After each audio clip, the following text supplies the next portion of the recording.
بسم اللہ الرحمن الرحیم نحمدہ ونصلی علی رسولہ الکریم اما بعد۔ ضرورتیں ہماری جو کچھ ہوتی ہیں ہم اللہ سے مانگتے ہیں، لیکن مانگنے کے ساتھ ساتھ ہم ایمان والے بندے ہیں، ہمیں یقین ہے کہ ہمارا اللہ سنتا ہے، اللہ نے وعدہ کیا ہے مانگو ہم دیں گے۔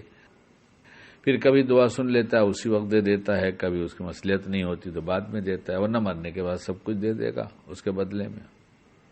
لیکن ہماری ایک عادت یہ ہے کہ جو کام ہم سے بنتا ہوا نظر آتا ہے کہ یہ تو ہو سکتا ہے وہ ہم مانگتے ہیں، اور جو نہیں ہو سکتا ہم نہیں مانگتے۔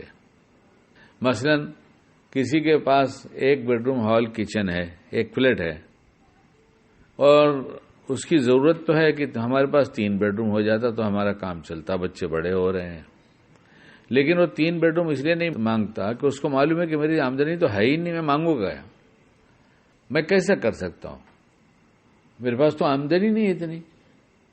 تو آمدنی نہیں تو مانگتا نہیں، مانگنا ہمیں اللہ سے ہے، تو اللہ کے لیے کوئی شرط ہے کہ اس کے خزانے میں کچھ کمی ہو جائے گی 3 بیڈ روم دے دے گا تو وہ کر سکتا ہے، دے سکتا ہے، نہیں دے سکتا۔ ہماری کتنی بڑی بھول ہے یہ کہ ہم سے نہیں ہو سکتا تو ہم اللہ سے بھی نہیں مانگتے۔ ہم سے نہیں ہوتا نہیں ہوئے گا، ہم جس اللہ سے مانگتے ہیں وہ سب کچھ کر سکتا ہے۔ ہم کہیں گے ہمیں 3 بیڈ روم دلا دیجیے، ہم کو ہماری ضرورت ہے۔ نفس شیطان دونوں کہیں گے، بیوی سن لے گی، بچے سنیں گے، وہ بھی کہیں گے، وہ ہنسیں گے، کمال کرتے ہیں آپ، یہاں گھر کا خرچ بڑی مشکل سے چلتا ہے اور آپ کہہ رہے ہیں مجھے 3 بیڈ روم ہال دلائیے۔ ان کی باتوں میں نہ آئیں، آپ اللہ پہ یقین رکھیں اور اللہ سے کہنا شروع کریں۔ تدبیر اول نمبر کی یہ ہو گئی۔ اب دوسرے نمبر کی ایک تدبیر بتا دیتا ہوں۔ وضو کے درمیان میں ایک دعا ہے، اللہم اغفر لی ذنبی ووسع لی فی داری وبارک لی فی رزقی۔ ٹھیک پڑھا میں نے؟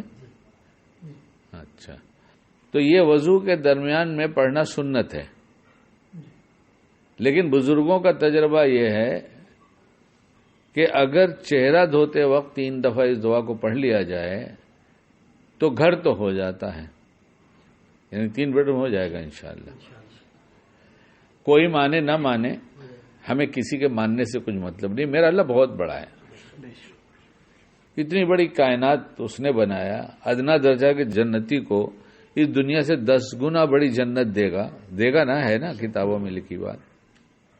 تو یہاں 3 بیڈ روم کا فلیٹ نہیں دلا سکتا اپنے کو، اس لیے اس دعا کا اہتمام کریں چہرہ دھوتے وقت۔ اور یہ سمجھ لیں اچھی طرح، میں چہرہ دھوتے وقت سنت نہیں بتا رہا ہوں، یہ درمیان میں مانگنا سنت ہے، اس دعا کا پڑھنا مانگنا سنت ہے۔ بزرگوں کا تجربہ یہ ہے کہ چہرہ دھوتے وقت کوئی پڑھے گا تو اس کے مکان میں وسعت ہوگی۔ میں اتنے برسوں سے بمبئی میں ہوں، نہ جانے کتنوں کو جانتا ہوں جن کے گھر میں کھانے کی تنگی آج بھی ہے لیکن مکان ان کا ہو گیا۔ تنگی کا مطلب فاقہ نہیں ہوتا، فاقہ تو نہیں ہوتا، وہ تو ہوئے گا بھی نہیں، اس لیے کہ مکان کی جب تنگی دور ہو گئی، اور اللہم اغفر لی ذنبی ووسع لی فی داری وبارک لی فی رزقی، تو رزق میں برکت تو ہوگی نا۔ تو جب رزق میں برکت ہوگی یعنی رزق میں برکت ہوگی، برکت مانگی گئی، تو کم بھی کمائے گا تو کھانا پورا ہو جائے گا، اس کا کھانا ملے گا، اس کی ضرورتیں پوری ہوں گی، کیونکہ اسے کم بھی ملے گا تو برکت کے ساتھ ملے گا۔ تو اس لیے اللہ بہت بڑا ہے، اپنی ضرورتیں اس کے سامنے رکھیں اور مانگیں، اپنے آپ کو نہ دیکھیں، اس کو دیکھ کر مانگیں۔ اور جب یہ اس میں 3 چیز مانگی گئی تو ایک چیز رد کرے، ایک دے دے، ایسا وہاں نہیں ہے، وہ تینوں ملے گی انشاءاللہ۔